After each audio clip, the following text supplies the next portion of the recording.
Assalamualaikum warahmatullahi wabarakatuh. Di video kali ini Ibu akan menjelaskan bagaimana cara mengerjakan kasus Dispenda.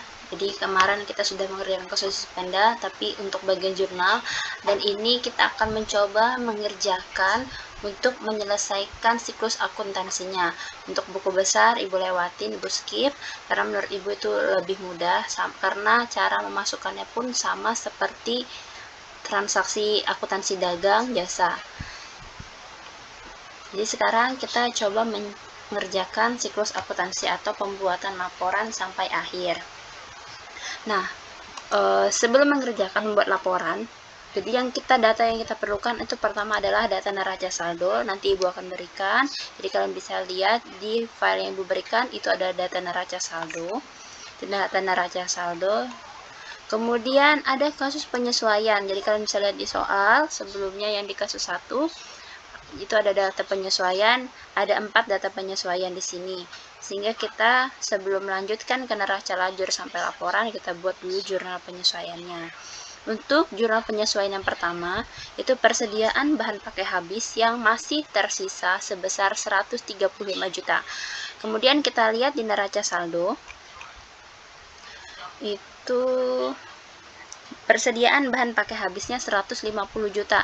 Berarti seharusnya 135 juta, tetapi di neraca saldo 150 juta. Berarti sudah terpakai 15 juta, sehingga kita buat di sini ya, beban bahan pakai habis 15 juta, kemudian persediaan bahan pakai habis 15 juta. Setelah itu transaksi kedua, piutang pajak daerah yang diperkirakan tidak dapat ditagih sebesar 6 juta. Maka di sini kita buat jurnalnya.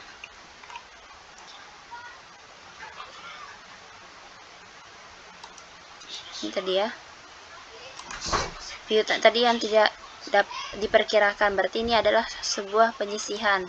Berarti kita sisihkan di sini ada akun beban penyisihan piutang dan akun penyisihan piutang pendapatan. Maka jurnalnya ini yang kedua yaitu beban penyisihan piutang pendapatan, kemudian kredit adalah penyisihan piutang pendapatan sebesar 6 juta.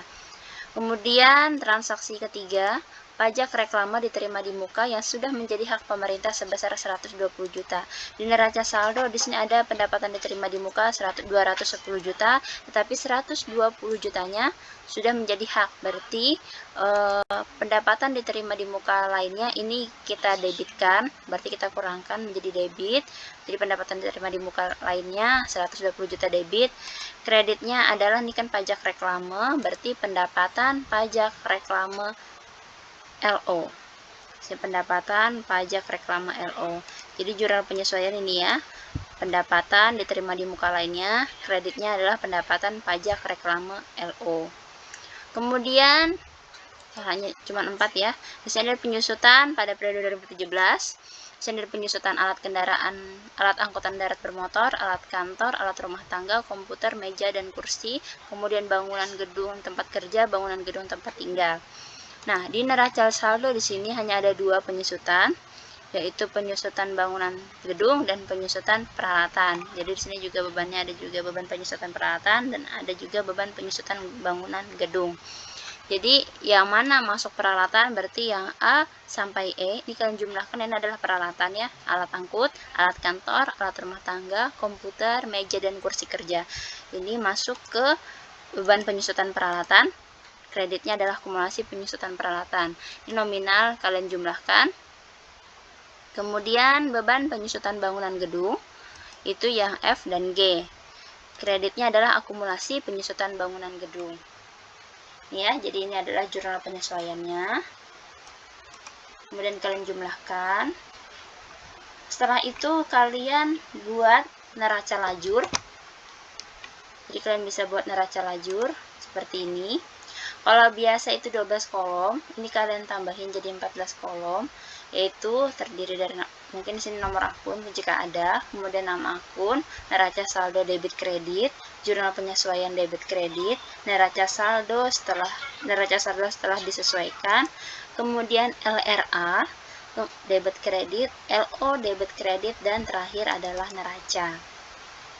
Jadi kalian masukkan data neraca saldonya yang di data awal ya, data neraca saldonya itu kalian salin dulu. Kemudian masukkan jurnal penyesuaiannya, sesuaikan antara debit dan kreditnya. Contoh di sini beban bahan pakai habis 15 juta, berarti kalian masukkan beban bahan pakai habis di sini 15 juta di debit. Kemudian persediaan bahan pakai habis di kredit. Ya. Dimasukkan satu-satu. Kemudian beban penyisihan piutang dimasukkan, kemudian penyisihan piutangnya di kredit ya, dimasukkan di sini. Kemudian pendapatan diterima di muka lainnya, pendapatan diterima di muka lainnya di debit. Kemudian pendapatan pajak reklame yang LO, pajak reklame LO. Kemudian dimasukkan lagi beban penyusutan peralatan, beban penyusutan peralatan, akumulasi beban penyusutan gedung karena ini dekat ya. Kemudian akumulasinya, keduanya, akumulasi penyusutan peralatan dan akumulasi penyusutan bangunan gedung. Ya, sudah ya.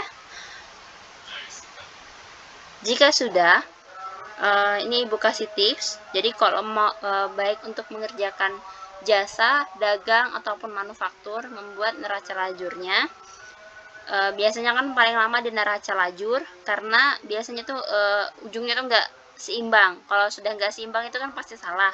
Kalau seimbang itu walaupun seimbang belum tentu benar, tapi kalau sudah nggak seimbang berarti sudah pasti salah. Untuk menghindari kesalahan tidak seimbang, maka yang kalian jumlahkan dulu itu adalah yang ada penyesuaiannya. Contoh nih, akumulasi penyusutan peralatan, dia kredit sama kredit, berarti Ibu jumlah ini dulu. Kemudian ini juga akumulasi penyusutan, di sini dijumlah. Nah, ini untuk penyisihan piutang tidak ada ya, berarti ambil yang di kredit langsung. Nah, untuk persediaan bahan pakai habis, di sini debit 150, di kredit 15. Berarti kan lebih besar debit. Hasilnya pasti nanti di debit. Jadi 150 dikurang di kreditnya. Jika sudah, kalian ke bawah dulu. Yang ada penyesuaiannya. Ini beban bahan pakai habis dijumlahkan.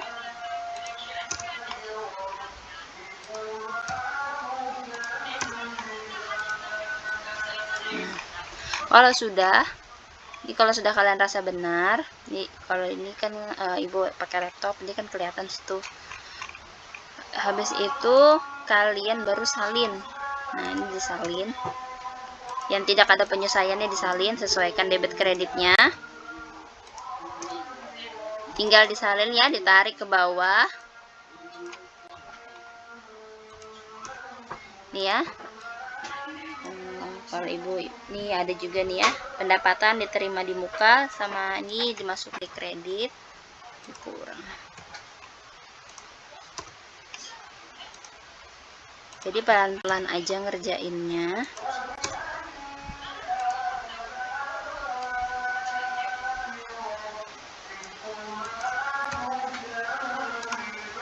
Kemudian belanja-belanja.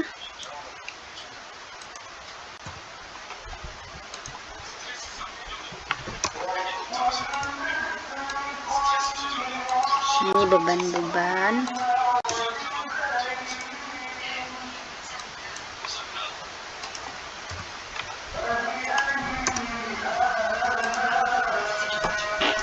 Ya, ini selesai ya.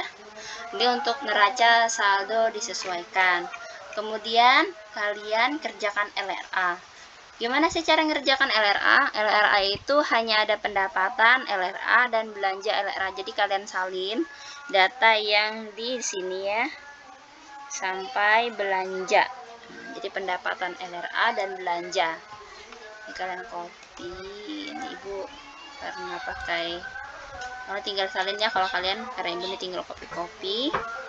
Kemudian yang LO, pendapatan LO dan beban.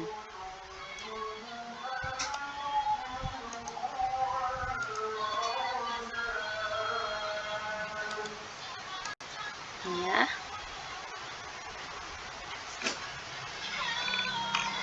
Kemudian untuk neraca itu dari data kas. Ya, jadi ngambil datanya dari neraca saldo disesuaikan dari K sampai RK PPKD. Untuk data neraca. Ya.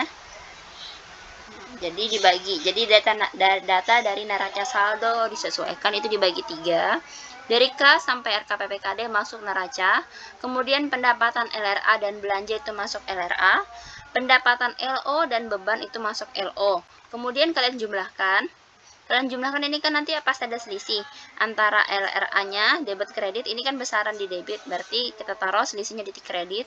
Kemudian untuk LO, ini karena ini besaran kredit, maka ditaruh di debit. Nah, di sini kita kelihatan ya. Di sini ada defisit, ada surplus. Dan di neracanya ini kalau di LRA-nya di kredit, dia pasti selisihnya sama. Ya, selisihnya sama di debit. Kalian masukkan selisihnya LRA, kalian taruh debit. Kemudian selisihnya LO, kalian taruh di kredit. Sesuaikan, kalau dia debit berarti lawannya kredit. Kalau dia kredit, taruhnya di debit. Karena ini di LRA-nya ini defisit ya.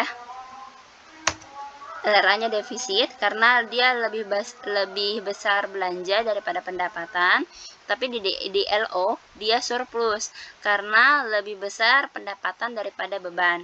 Jadi begitu membacanya. Kalau dia lebih besar debit atau lebih besar belanja, maka dia defisit. Kalau dia lebih besar pendapatan, maka dia surplus. Jadi nggak ada istilahnya laba rugi, tetapi ada surplus dan defisit. Nah, ini. Kemudian jika sudah neraca lajur, kalian masuk ke LRA. Ini LRA, ini sudah ibu buat ya. Nanti ibu bagi filenya. Jadi kalian tinggal membuat sesuai format tapi tulis tangan. Jadi pendapatan, masukkan pendapatan LRA semuanya, kemudian totalkan. Belanja, ada belanja operasi dan ada belanja modal, kalian jumlahkan, kemudian kalian kurang dengan total pendapatan, maka akan muncul defisitnya sebesar 298.500 sesuai dengan di neraca lajur ya, yang di LRA. Kemudian kalian buat penutup LRA-nya.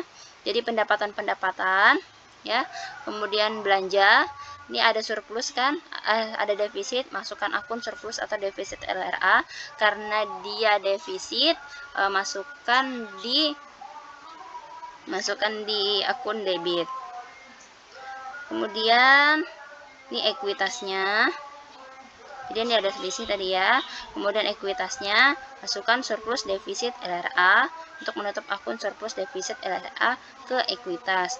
Kemudian masukkan perubahan sal 298.500, kreditnya adalah ekuitas untuk menutup akun perubahan sal ke ekuitas.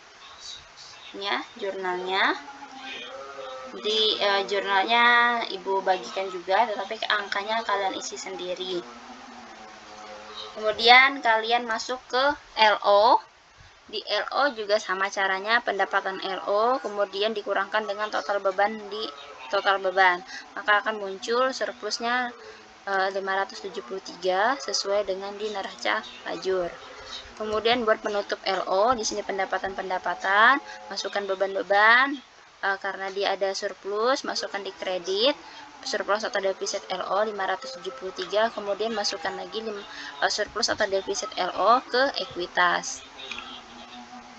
Jika sudah, masukkan lagi buat ke LPE atau laporan perubahan ekuitas. Laporan perubahan ekuitas itu mudah, yaitu kalian buat ekuitas awal, masukkan angkanya, kemudian masukkan surplus atau defisit LO dan RK PPKD-nya. Jadi surplus defisit tadi ambil angka yang di LO, ya, di LO 573, kemudian ambil RK PPKD di data neraca lajur. ada di situ RKPPKD. Karena dia surplus, kalian jumlahkan. Kalau dia defisit, berarti kalian kurangkan. Maka ekuitas akhirnya 11.977.500. Kemudian masuk ke neraca. Neraca ini ya ambil data yang seperti ini ya, ambil data yang di sini, angka-angkanya di neraca lajur bagian neraca.